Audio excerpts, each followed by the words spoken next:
semoga kita senantiasa dalam keadaan sehat dan tentunya kita harus semangat dalam menuntut ilmu ya anak-anak.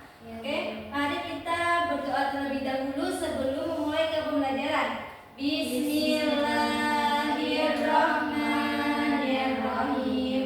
Raditu billahi rabba wa bil islami dinan wa bi Muhammadin nabiyya wa rasulah. Rabbi zidni ilma warzuqni fahma. Amin ya rabbal alamin. Oke, selanjutnya ibu akan cek pelajaran kalian ya. Kak Alaina, Bahasna, Mbak Hafiz, Mbak Melisa. Oke, ada semua yang hari ini ya. Oke, coba kalian cek kanan kiri kalian apakah ada sampah. Coba dicek. Bersih ya. Oke, sekarang coba diluruskan yang belakang, luruskan depannya. Sudah ya. Oke, kalian sudah siap mulai pembelajaran pada pagi hari ini? Ya. Oke, siap ya. Oke, anak kemarin kan kita sudah belajar tentang bab kitab-kitab Allah ya. Nah, sekarang kita akan belajar apa? Ya, Al-Quran adalah wahyu Allah. Nah, tujuan pembelajaran pada pagi hari ini yang pertama agar kalian itu bisa menjelaskan pengertian Al-Quran sebagai wahyu Allah Subhanahu wa Ta'ala, dan yang kedua agar kalian itu bisa menjelaskan pengertian Al-Quran menurut bahasa dan istilah, dan yang ketiga agar kalian itu bisa menyebutkan nama-nama Al-Quran beserta maknanya, dan yang keempat agar kalian itu bisa menjelaskan fungsi dari nama-nama Al-Quran dalam kehidupan. Oke? Nah, mari kita berpikir bersama, mengapa Al-Quran itu disebut sebagai wahyu Allah bukan karya manusia? Ada yang tahu? Belum tahu ya? Ya, jadi karena itu Al-Quran itu diturunkan oleh Allah Subhanahu wa Ta'ala kepada Nabi Muhammad SAW. Maka dari itu bukan karya dari manusia. Nah, seperti itu ibu mau bertanya, siapa yang hari ini sudah membaca Al-Quran? Saya. Masya Allah, sudah baca semua ya? Iya. Selanjutnya kalian itu harus terus membaca Al-Quran, karena dengan membaca Al-Quran tentunya kalian akan mendapatkan keberkahan dan mendapatkan pahala.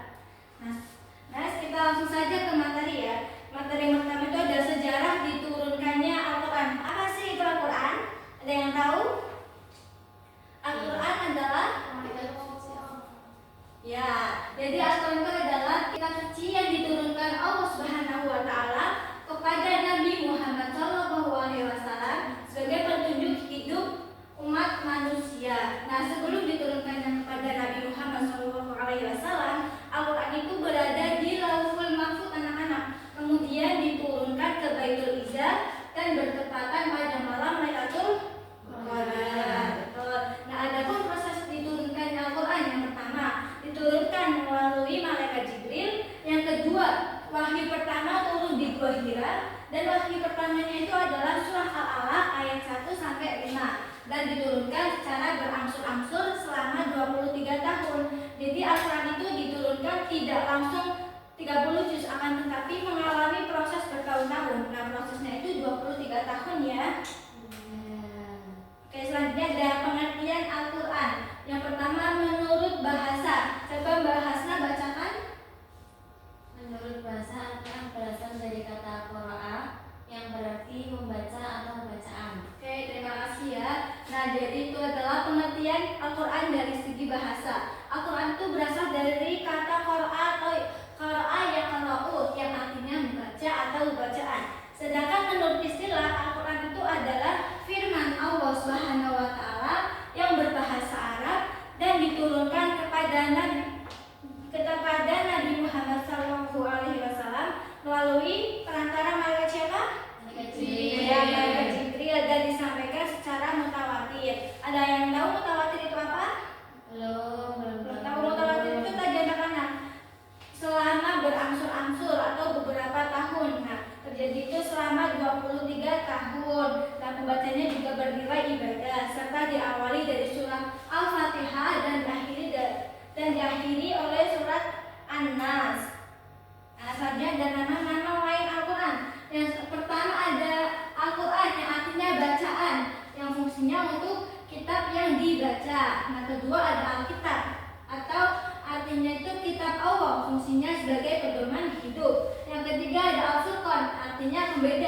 yang fungsinya untuk membedakan mana yang hak dan mana yang batil.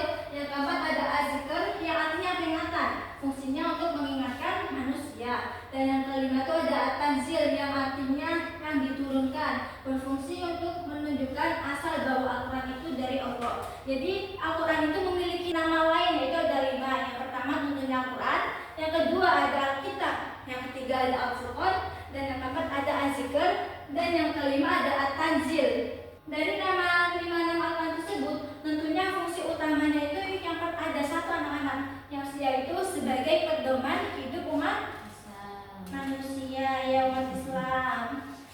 Paham gak sampai sini? Paham ya? Sekarang kita berkelompok, kita menyelesaikan studi kasus. Ibu akan bagi ke dalam 2 kelompok, kelompok 1, kelompok 2. Silakan nanti kelompok 1 bisa mengerjakan studi kasus yang ini. Studi kasus kalian, Al-Quran hanya dibaca atau juga diamalkan. Nah, tugas kalian jelaskan pengertian Al-Quran menurut bahasa dan istilah. Untuk kelompok 2, kalian bisa berdiskusi mengapa Al-Quran itu memiliki banyak nama. Nanti tugas kalian berdiskusi, jelaskan arti dari nama-nama Al-Quran, Alkitab, Al-Furqan, dan Az-Zikr, serta At-Tanzil. Ibu beri waktu 10 menit untuk menjawab pertanyaan ya. Silahkan berdiskusi.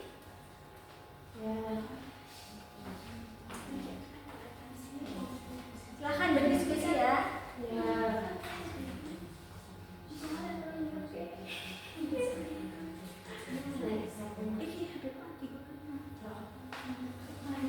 Itu silahkan dilihat kelompok 2 itu jelaskan arti dari nama-nama Al-Quran.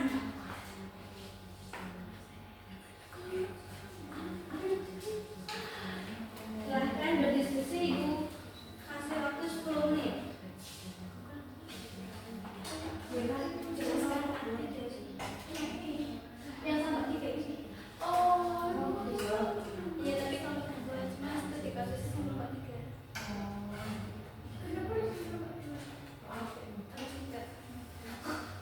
Ya, silahkan berdiskusi ya. Kalau udah selesai, bilang ya. Oke, bagaimana udah selesai? Kelompok 1 udah? Belum, Bu. Belum. Kelompok 2 sudah selesai? Belum. Oke, Ibu kasih waktu 5 menit lagi. Silahkan berdiskusi. Bagaimana, apakah sudah selesai? Sudah. Selesai ya? Oke, sekarang kalian mempresentasikan hasil diskusi kalian. Silahkan kelompok 1 terlebih dahulu. Bisa maju ya. Gimana, Bu, di sini? Ya, kelompok 2 disimak ya jawaban dari kelompok 1. Assalamualaikum warahmatullahi wabarakatuh. Perkenalkan, nama saya Nabila Azna Soraya. Saya Iswin Badrunamena. Kita dari kelompok 1 akan mempresentasikan mengenai studi kasus kita, yaitu mengenai Al-Quran hanya dibaca atau juga diamalkan. Yang pertama itu pengertian Al-Quran menurut bahasa, yaitu qira'a yaqra'u yang artinya membaca atau bacaan. Dan secara istilah yaitu Al-Quran itu kitab suci Allah yang diturunkan kepada Nabi Muhammad melalui perantara malaikat Jibril. Dan yang kedua, tujuan utama diturunkannya Al-Quran yaitu untuk sebagai pedoman bagi kehidupan umat manusia. Baik, selanjutnya yaitu contoh penerapan Al-Quran dalam kehidupan sehari-hari, yaitu Al-Quran sendiri. Surat yang pertama kali diturunkan kan surat untuk perintah membaca. Nah, surat untuk perintah membaca ini itu bisa ditafsirkan bahwa kita sebagai manusia itu harus terus belajar dan juga membaca. Nah, jadi di sekolahan sendiri kita kan harus diperintahkan untuk mencari ilmu seperti itu. Nah, dijelaskan dan ditafsirkan pada ayat tersebut, yaitu ayat yang pertama kali turun dalam Al-Quran. Lalu selanjutnya kesimpulan mengenai pentingnya membaca sekaligus mengamalkan Al-Quran, yaitu dengan kita membaca Al-Quran maka kita akan menjadi tenang dan hati kita akan menjadi damai, sehingga seketika kita sudah memahami isi-isi Al-Quran maka kehidupan kita lebih tertata dan Al-Quran juga bisa diamalkan di dalam kehidupan kita sehari-hari, sehingga kehidupan kita terarah dan bernilai menjadi ibadah. Seperti itu.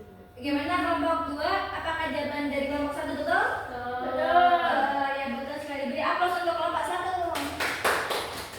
Terima kasih banyak pada kelompok 1.